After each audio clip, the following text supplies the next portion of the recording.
Hello guys, welcome to my channel গরম মশলা with MG. পোস্ত এবং কাজু বাটা ছাড়া বিশেষ একটা উপকরণে ভীষণই টেস্টি নিরামিষ পটলের একটা রেসিপি নিয়ে চলে এসেছি। বানাতে খুব কম সময় লাগে, ভীষণই ঝামেলাবিহীন একটা রান্না। তাহলে চলুন চলে যাচ্ছি রেসিপিতে। কড়াইতে দিয়ে দিচ্ছি 2 থেকে 3 চামচ মতো সর্ষের তেল। রান্নাটা কিন্তু সর্ষের তেলে করলেই ভালো হয়। তেলটাকে খুব ভালো মতো গরম করে নিয়ে দিয়ে দিচ্ছি 400 গ্রাম মতো পটলটাকে দেখুন মাঝখান থেকে জাস্ট একটা ভাগ করে দিয়েছি, অর্থাৎ লম্বালম্বিভাবে কেটে নিয়েছি। পটলের মধ্যে লবণ দিয়ে দিলাম, ভালো করে নাড়াচাড়া করে নিয়ে কড়াইটাকে আমি ঢেকে দিচ্ছি মোটামুটি 4 থেকে 4.5 মিনিটের জন্য। মিডিয়াম ফ্লেমে 4-4.5 মিনিট পর কড়াইয়ের ঢাকনা খুলে দিলাম। মাঝখানে কিন্তু একবার দুবার অবশ্যই ঢাকা খুলে নাড়াচাড়া করে দিতে হবে। পটলের মধ্যে দেখুন কালার ধরে গিয়েছে এবং পটলটা কিন্তু অনেকটাই সেদ্ধ হয়ে গিয়েছে এই ঢাকা দিয়ে রান্না করার ফলে। পটলটাকে তুলে নিলাম।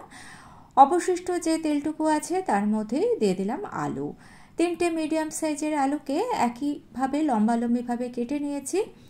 লবণ দিয়ে দিলাম। এইবার আলুটাকেও একটু হালকা লাল করে ভেজে নেব। কড়াইটাকে আবারও ওই 3 থেকে 3.5 মিনিটের জন্য মিডিয়াম ফ্লেমে ঢেকে রান্না করে নিলাম। দেখুন আলুর গায়েও কিন্তু হালকা কালার ধরে গিয়েছে। আলুটাকে এরকম লাল করে ভেজে নেবেন, তারপর আলুটাকে তুলে নিচ্ছি আমি। যেহেতু কড়াইতে তেল অবশিষ্ট নেই, তাই আরও 2 থেকে 3 চামচ সর্ষের তেল দিয়ে 2টো গোটা শুকনো লঙ্কা ফোড়ন দিয়ে দিলাম আর 1/2 চামচ মৌরি ফোড়ন দিয়ে দিলাম। এই মৌরিটাই এখানে ফোড়ন দেবেন।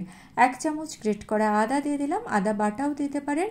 কয়েকটা কাঁচা লঙ্কা দিয়ে দিলাম, ঝালটা নিজেদের টেস্ট অনুযায়ী দেবেন।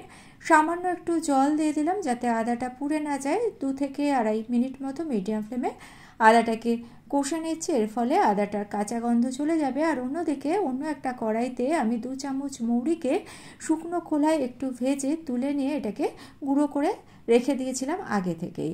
এইবার দেখুন আদাটা কষা হয়ে গিয়েছে। এই মৌরি গুঁড়ো থেকে 1/2 চামচ মতো নিয়ে আমি এই আদা বাটার মধ্যে দিয়ে দিলাম। আবারও একটু কষে নিচ্ছি। ওই 2-2.5 মিনিট মতো মিডিয়াম ফ্লেমে কষে নিয়ে এইবার ভেজে রাখা আলু আর পটলটা দিয়ে দিলাম। আলু পটলটাকে মশলার সঙ্গে খুব ভালো মতো কষতে হবে। রান্নার একেবারে শেষে এমন একটা প্রসেসিং আছে যেটা কিন্তু না করলে এই রান্নাটা সম্পূর্ণ হবে না, তাই রান্নাটা শেষ অবধি দেখার অনুরোধ রইল। আলু আর পটলটাকে মশলার সঙ্গে 2-3 মিনিট মতো কষে নিয়ে এর মধ্যে 1 কাপ জল আর 1 কাপ দুধ দিয়ে দিলাম। ইচ্ছে করলে পুরো দুধ দিয়েও রেসিপিটা বানাতে পারেন। স্বাদ অনুযায়ী লবণ দিয়ে দিলাম। ভালো করে নেড়ে চেড়ে মিশিয়ে নিয়ে কড়াইটাকে আমি একটু ঢেকে দেবো যাতে আলু পটলটা সুসেদ্ধ হয়ে যায়। তবে 2-1বার কিন্তু একটু ঢাকা খুলে নাড়াচাড়া করে দেবেন, কারণ দুধ আছে উতলে যেতে পারে। মোটামুটি ওই 3.5 থেকে 4 মিনিট মতো আমি ঢেকে রান্না করে নিয়েছি। একটু চেক করে নিচ্ছি। আলু তো দেখছি সেদ্ধ হয়ে গিয়েছে আর পটলও বেশ ভালো মতোই সেদ্ধ হয়ে এসেছে। দিয়ে দিচ্ছি চিনিটা না দিলে এই রান্নার টেস্টে ঠিকঠাক ব্যালেন্স আসবে না। তবে রান্নাটা কিন্তু এখনও শেষ হয়নি, আসল জিনিসটাই এখানে বাকি রয়ে গিয়েছে। এইবার এই আলু পটলের যে গ্রেভিটা, এটা একটা পাত্রে আমি ট্রান্সফার করে নিয়েছি। কড়াইটাকে অবশ্যই একটু পরিষ্কার করে নিতে হবে। কড়াইটাকে পরিষ্কার করে নিয়েছি। এইবার এর মধ্যে দিয়ে দিচ্ছি 1 চামচ গাওয়া ঘি। এ পর্যায়ে অবশ্যই গ্যাসের ফ্লেম লোতে রাখবেন, তা নাহলে কিন্তু ঘিটা বেশি চলে যাবে।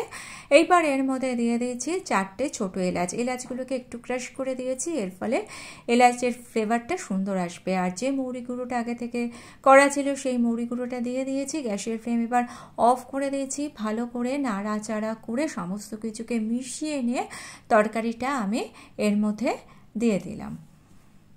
ঘি আর মৌরির সুন্দর একটা ফ্লেভার তরকারির মধ্যে চলে আসবে, যার ফলে এই তরকারিটা কিন্তু স্বাদে গন্ধে অপূর্ব খেতে হবে। একবার বানিয়ে দেখবেন, আশা করছি ভালো লাগবে।